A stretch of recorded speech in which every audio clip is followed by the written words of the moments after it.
listeners. Today's card is another one in my ThankFall celebration series, and today's card is featuring the Autumn Vibes stamp set from Whimsy Stamps.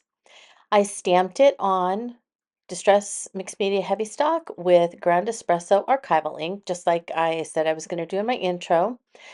I have a lot of other things out here that I'm going to be using, but wanted to show you what the stamps look like when they were stamped on the mixed media with the ground espresso. You can see it's a very dark ink.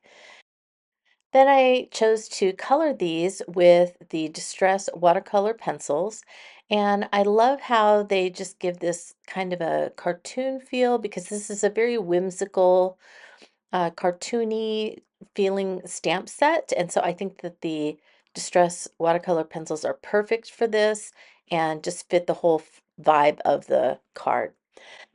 Now I went through my basket and I pulled this piece for a background for the stamps. Once I fussy cut them, I'm going to re-stamp them. And when I fussy cut, I didn't want to fussy cut all these little details out. And so I have chosen a background that I can stamp on and leave those details. And then when I fussy cut out the main image, I can put that over it and then I can color those in on this light colored background. I felt like I wanted a frame on this card, and so I reached for this new 3-in-1 mitered frames die from Whimsy Stamps, and it cuts 3 different frames. They have mitered corners that are embossed, they're not cut, so each frame is solid with those embossed mitered corners, and I thought this would just make a really nice frame for this card. What I decided I wanted to cut the frame out of was a stamped piece of paper. And so I thought I would use the Scratchy Plaid rubber stamp from Whimsy. And I'm going to color it with the Distress watercolor pencils because the background that I used on my very first card for my Thankful celebration was the Acorn card. And it had a pre-made background that I had stamped with the watercolor pencils, and so I thought I would use the same technique for the Scratchy Plaid and cut the frames out of it. Now at this point, all I need to do is fussy cut my images and then we'll come back and I'll get the backgrounds ready for these cute little stamps and we'll move on from there. Now that I have all the images fussy cut, I made a little grass hill by blending some peeled paint distress ink in kind of an arched area. And then I went over it again with my peeled paint distress watercolor pencil and I just made some kind of little stripes and marks to make it look like grass. And then now I'm going to work on getting the images centered so that I can stamp where I want them with a sentiment on the background, and then I'll be able to have the detail in the background, and then I'll put these images on top. I also need to do the frame, so I took these 2 pieces of mixed media heavy stock and I colored them with Distress Antique Linen Spray Stain and dried them, and now they're ready for me to stamp on. So let's go ahead and get started with that. So I got my Scratchy Plaid background stamp out. I also have some of my watercolor pencils at the ready. I have a little thing of water because you have to dip the pencils in the water, and I'm going to pick some colors that kind of go with the images and the background. So I'm going to do some blues, reds, oranges, that kind of thing. So I think I'm going to start off here with the Spice Marmalade watercolor pencil. So I'm dipping it in the water and then I'm just using kind of the side of the tip and I am coloring in part of the plaid. So you can see that it's, you're just scribbling on there. Now you can take more care if you have an image that you want to color, but this isn't that kind of thing. Now I'm just wiping off the really wet part so that it will dry and I can use it as a pencil again later. You don't want to put like the wet tip back in. Now this is Crackling Campfire, and so I'm scribbling close to the Spice Marmalade. Then now I'm going in with Fired Brick, a little bit of peacock feathers, and then I pulled in some of the browns in Walnut Stain and also in Vintage Photo. Now once you have all your color on, you want to spray it again with a little bit of water.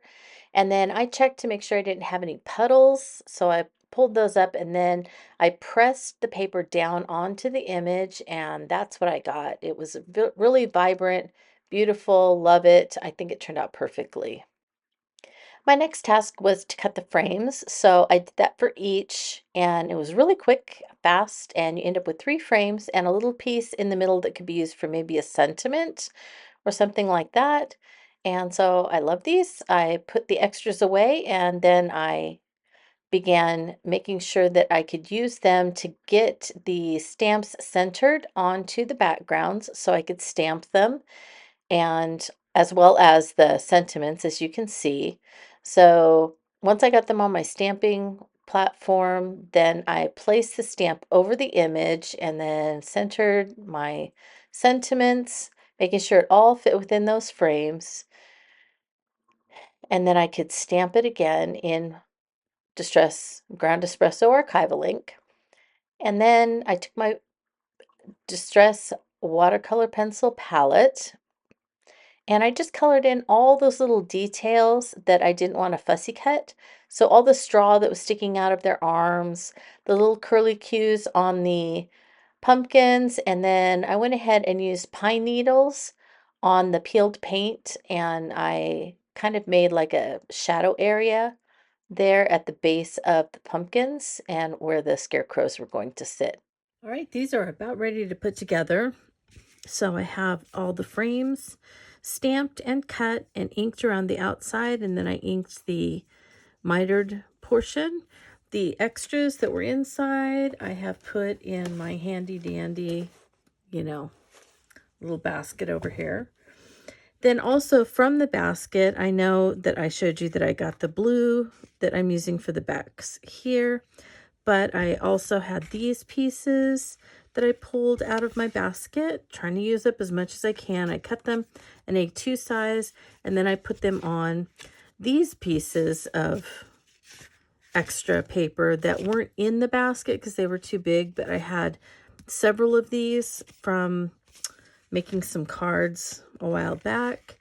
And so I just cut them into card backs, and I have the extras all over here like this. I think that I only, it looks like, and then I had some that had some stamping on it.